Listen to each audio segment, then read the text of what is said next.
Earlier this year, I was in one of the biggest slumps that I've been in my life. And in this video, I want to talk about everything that I did to pull myself out of that slump, to really start feeling that sense of life is good, I'm into it. Step number one for getting out of a slump, for getting excited about life again, declare the slump. Michael Singer has this quote, if you are resisting something, you're feeding it. Any energy you fight, you're feeding. If you're pushing something away, you're inviting it to stay. The first step of getting out of any slump is to simply accept it. And acceptance doesn't mean that you lean into it. You're not going to be like, oh my God, I'm in a slump and this is the way I am for the rest of my life. Acceptance means just not judging it. Sometimes to accept where you are, you need someone else to accept it. You need someone else to not judge you for it. And that's what you're going to get when you start opening up to the people you love. The way I started doing this when I was getting out of my slump was just declaring to everyone I love, hey, I'm in a slump, I'm in my flop era, heads up. I'm moving through it. Like, we're gonna get out of it soon, but this is where I'm at. And if you are surrounded by emotionally safe people, what they are gonna do is go like, oh yeah, I've been there. And I would also say, as part of this, start putting people on the job. I've had people who I love who have been on struggle street. And my preference when someone is on struggle street is for them to be like, here's a job for you.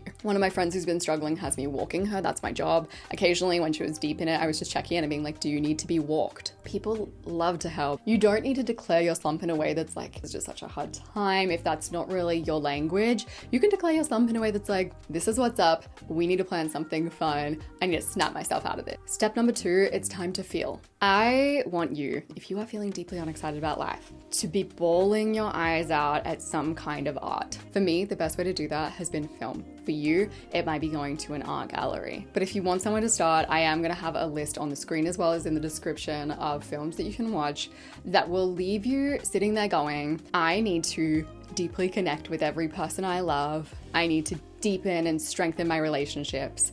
And also, it's time for me to go out and watch more sunsets and make the most of my life. I've never been a movie person. If anything, I would say I'm solely a rom-com watcher, which I know, judge me all you will. But this genre of movies, heartwarming, inspiring, community-focused, people helping people, that is the kind of stuff that ignites life in me again. And when you're in deep in a slump, this is the kind of stuff that can have you going like, okay, I'm gonna reach out, I'm gonna make those plans, I'm gonna start doing something. Sometimes you need external sources of motivation to get you going when you're in a slump. Which leads to the next step that I took, which was I got back fun. I am a big believer in doing weird things. I think sometimes your brain needs to be shocked. You need to do stuff so abnormal that your brain is just yanked back into reality and goes, wait, life is worth living. So for me, I actually vlogged myself recording a podcast with my mom. That was one of the weird things that I did. Also, I just started creating vision boards for my week where I would create little plans for my week. I went on a jet boat recently. It was healing. I'm going to a theme park this week. I haven't been to a theme park in years. Book in weird things. Try to do it when you're on a high. So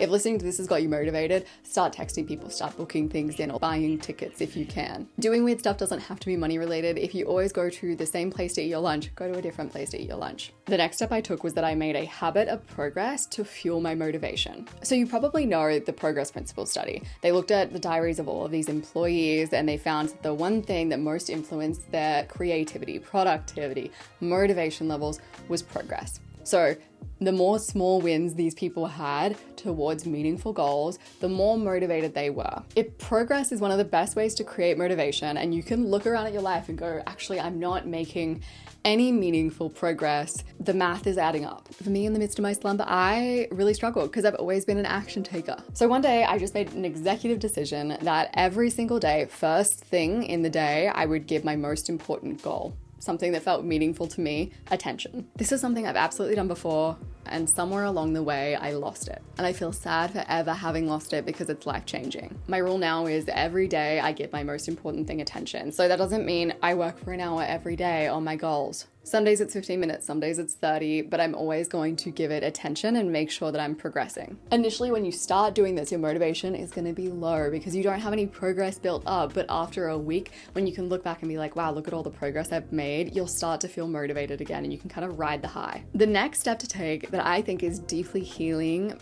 there's no evidence for this, but it's clearing the backlog. When you have a bunch of open loops in your head, tasks that you have thought about, nagged yourself about, or even started but never quite finished, Those open loops, I feel like they stay there. They linger in the background. And when you finally get them done, it's like your brain feels like it's off the hook from keeping those loops open. It creates this burst of energy. If your car has turned into a portable dump and you've been telling yourself, I'm going to clean this car, clean it. Notice the energy that gives you back. If you haven't filed your taxes in 2 years and there's this lingering sense of, ooh, like the tax guy's gonna get me, block out a weekend and get it done. I also have a whole playlist full of life admin videos where I basically do this. I vlog myself doing the things that I don't really feel like doing to motivate anyone else who's on the same wavelength. I'll have a link to that playlist down below. The next step to take to get yourself excited about life again is to reflect on the good. So after each game, basketballer Tony Gwynn would edit his game videos and he'd have 3 different folders. A folder for every pitch where he made solid contact with the ball, a folder for every time he made a good decision in a game, and then a folder of all of his bad decisions, which he quickly deleted. And then he would just sit there and watch over all of the good stuff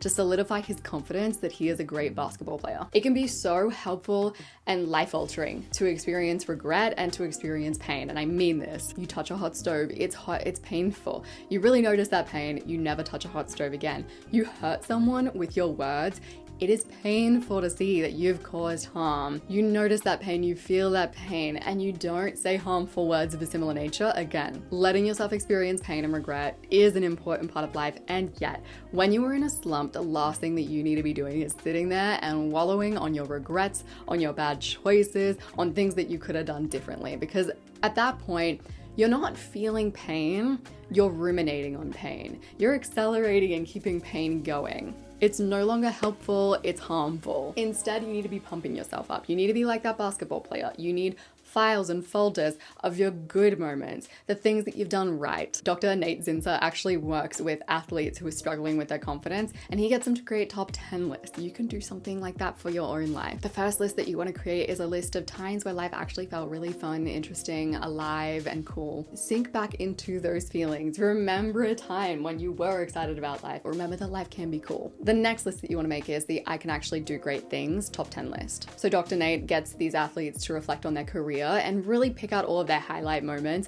of times when they did stuff that was good. Do the same.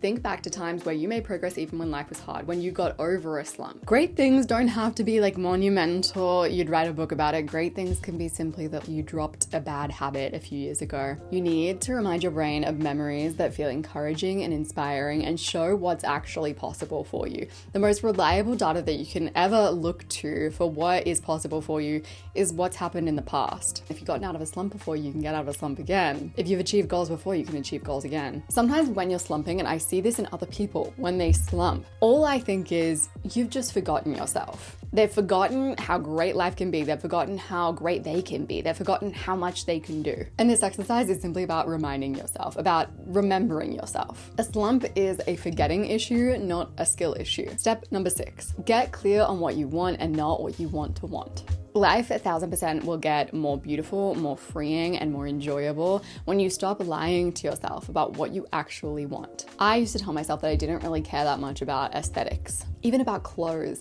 I was like, no, I'm just this practical person. I felt a little embarrassed to care about that kind of thing. But when I looked around at my life, at the evidence of, where I spent my money, where I spent my time scrolling through Pinterest, on looking at decor, I finally was able to be honest with myself and be like, yeah, I love practical things. I love really functional stuff. And I really like when that stuff also looks really nice. There is something so freeing about admitting what you care about, what you actually want in life that makes it easier for you to get what you want. When I say that we're often lying to ourselves about what we want, I don't mean that you're overtly lying to yourself. Most of the time you genuinely think that you want something, but actually you just want to want it. And then you're confused when progress doesn't come about because you don't actually want it. And if you want a really practical video on how to get clear on what you actually want, I created a whole video titled How to Figure Out What You Want. It had comments like this and this and this. It's one of my favorite videos. It's one of my favorite topics to talk about. I'm gonna have that video linked on the screen as well as down below. If you're going through a slump, I'm sending you so much love. You're gonna get through this. Just like I got through it, just like people I love have gotten through it, you too will get through this. You're gonna feel excited about life again. You're gonna feel motivated by life again. It will happen. If you want one place to start, look at that list of movies that I'm gonna have in the description. Think of it like a prescription that I am giving you. I appreciate you so much and I'll see you soon.